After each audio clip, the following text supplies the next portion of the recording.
Sergeant, would you describe what the MPD protocol is for addressing an incident of illegal dumping when there are witnesses and a tag number is provided and the subject is subsequently identified?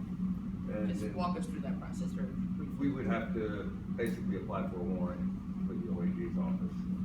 As long as we have information there identified, then we would have to do a case. And what's the turnaround time for that? OAG's office, I can't say. I know U.S. Attorney's office is pretty quick. Sometimes get the same day. How quickly does the detective apply for the warrant? Depends on their caseload. It might take them a couple of days to a week. No doubt about that. A lot of times it's quicker if the officer does it himself. It depends. Some officers do like to do their own warrants and they'll do it right away, but if they don't, it will go to the detective.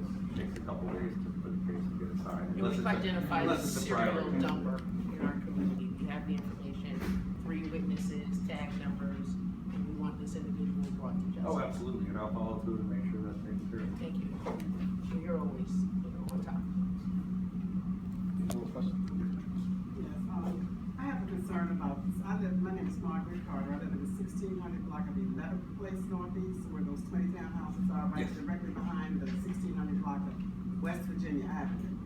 Directly in front of us are 4-unit apartment buildings, and they seem to have these loud parties all the time over there, and they smoke marijuana all up down the street. Last weekend, it was an open block party going on. They drove up in a U-Haul truck and dropped chairs off where people were sitting on the sidewalk, parking up on the sidewalk, and children was out there in the middle of the street playing ball. The balls were hitting our cars and tearing up our cars. So what I want to know is, are the police regulations still enforced? Because I was told by some police officers, oh, we don't enforce that anymore.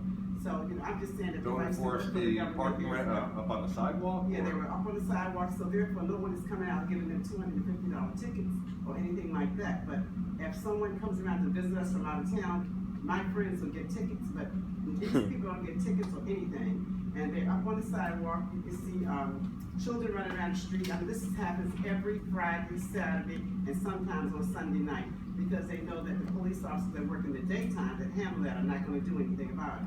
I call the police. And this is happening primarily during the day? It happens every single night on the weekend around there. They have a loud party. They live on West Virginia Avenue, but they're partying in the backyards of these apartment buildings. And they're coming out there and they're throwing trash all up down the street. We got a rat problem going on. We got so many different problems going on around there.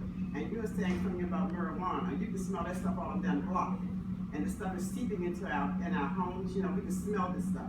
I don't smoke, drink, or anything, and I don't want that stuff in my house. I'm a homeowner, I've been there for 40 years, and I'm very upset the fact that I have to deal with this at this time in my life. When I have worked for the city myself, for 26 years, I retired from the District of Columbia government, and I don't get any respect at all, and I'm really tired of it.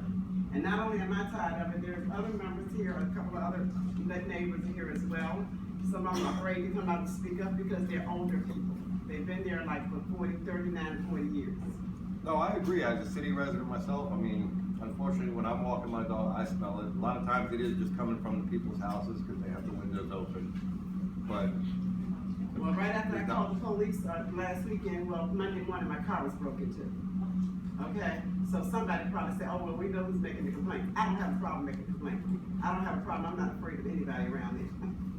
But I will definitely look into it. I will talk to especially the evening and midnight office to make sure that they hit it pretty hard on Friday. Well, when you call police, they just ride right straight down the street and keep on going. The only time they come back is at 11 o'clock when they say, okay, you got to stop the loud noise. Nothing is still being done about that. I even told them, I said, you all need to come around here and get some of these tickets, make some money for the city. I said, you all need to come around here and get these. They got little children running off through there while all this marijuana and stuff is going on.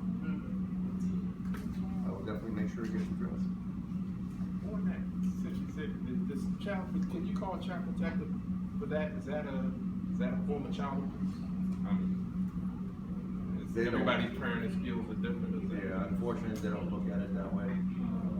I've actually had child family members that come to a home and the parents smoke in the house, but they look at it, it's now legal and it's not right, but how does the new law apply then that says a minor is not allowed to be enclosed in a car where the substance is being smoked? if they're in a car, then definitely not, because they can get the second hand, but out in the public, in the open area. Shouldn't be in your car at all. Yeah, it's It supposed to shouldn't be. be in It your shouldn't be in the car. car, It's not supposed to be consumed Right, in it the car. can't even be public housing. Yep. So if they're in the car, it's definitely no good, but out in the public is, unfortunately, you know, it's illegal anyways to be out in public with doing that, but Child and Family Services will not act on it. Around government facilities, there's not supposed to be any smoke of any kind within so many feet.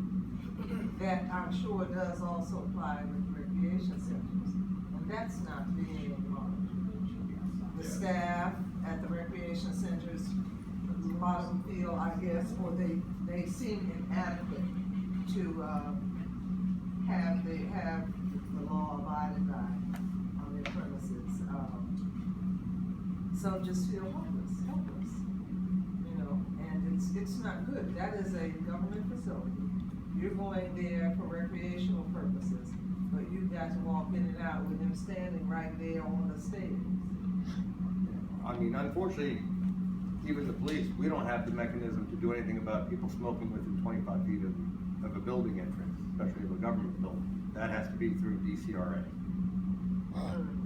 I know, I mean, we have no enforcement ability on it. Only thing I can do is advise them to put it out, but I can't issue a ticket, I can't, give a fine. So can we get some sort of special attention? Yes, on absolutely. Friday nights, I Saturday make nights, sure and Friday, Sunday nights? Saturdays, and Sundays. From approximately, they start like in the evening and they run like until 11 o'clock when they know they gotta cut the music off or something like that. We need special attention on our block, because like I said, there's a lot of seniors around here and everything. Already noted, I will have it taken care of, you'll notice it this Friday. Yeah, Sergeant Zadowski is very responsive, and if it wasn't for your need, we'd steal it in 507. I'm sorry, is that 506 or 507? That's 506. I live in 506. Yeah. Yeah, she's trying to get me to 507. Yeah, Very very I am. Oh, okay. And Sergeant. Thank you so much. Okay, I'd like to get your number as well, so when these things are going on, I can give you a call and let you know what's going on. Thank you. One, I received a number of complaints from my constituents about open air drug traffickers blocking the sidewalks. You all were right on it, nipped it in the bud. We wanna make sure that that continues, you know, that continued enforcement. We don't want anybody blocking and commoding our sidewalks with chairs, they don't live here. That disorder that they were accustomed to, it's over. So we wanna continue to aggressively And I know police that the as chairs you all on are the doing. sidewalks are a big pet peeve of the It is. commander. It is, and we're not tolerating it. Chairs and barbecues, And not on the sidewalk. many of my That is- constituents send a really vigorous thank you to you all. And in the past, Ivy City did not have the chairs in the sidewalk, but now we're seeing it because that's where they're using their drugs. Like, for the past 5 years I was there, I never saw it until marijuana became legal. And you can see them doing the exchanges, and it's for sale, it's not. Yeah, and the thing is, the law made it a lot easier for them to be out there and sell, because as long as they have less than 2 ounces, it's perfectly legal for them to be walking around with it. Right. Any other questions for the, officer? Well, we thank you, Sergeant Savant. You're welcome. Like I said, if it wasn't for the need in 507, we'd be stealing. Nah. Once you take care of We'd that, have to we'll fight be Lieutenant stealing. Gray on that one. All right, Councilman McDuffie's office.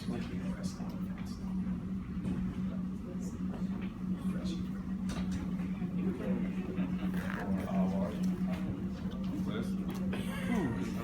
I feel like you should have done no problem. Good evening, everyone. That's for you guys. It's 2 sheets. Okay. Yeah, and then had some out on the opposite side. Okay.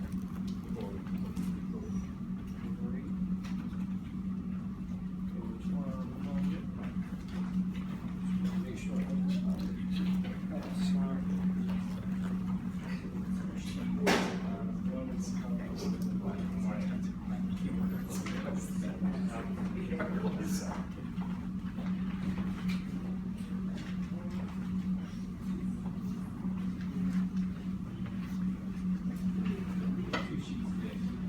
Good evening, everyone.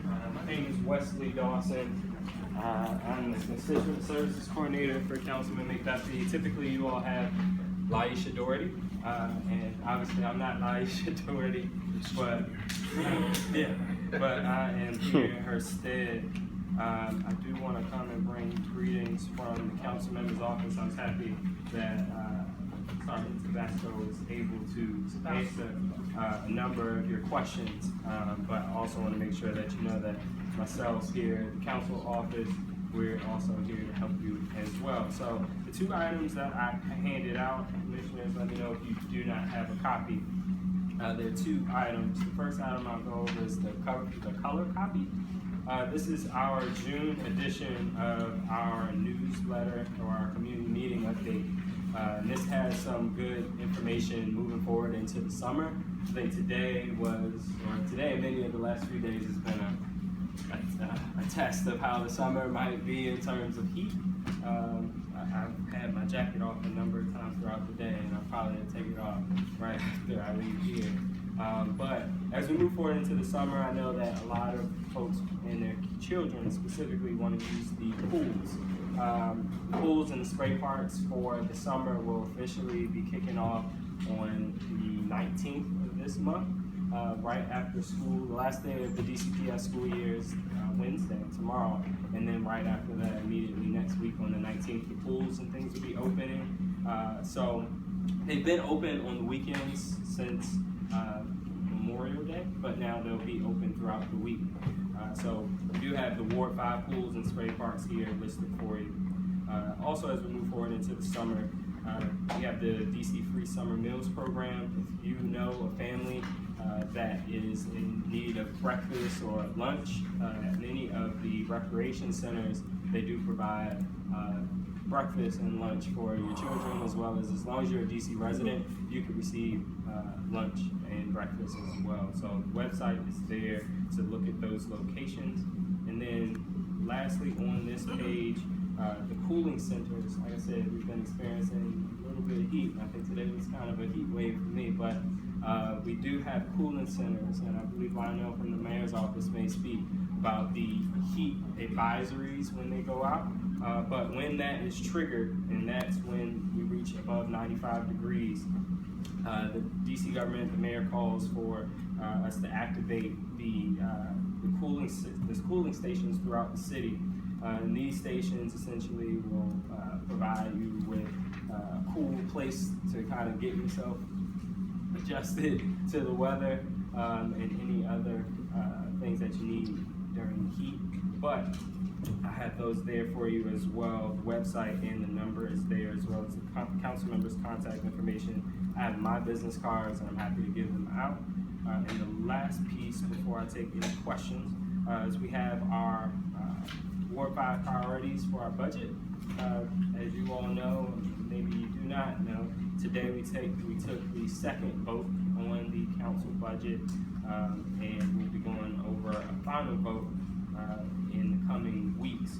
But some of the highlights specifically for this ANC, we did manage to get $5 million towards the Brown Education Campus, which is right over next door to the Langston Golf Course. $5 million for modernization there.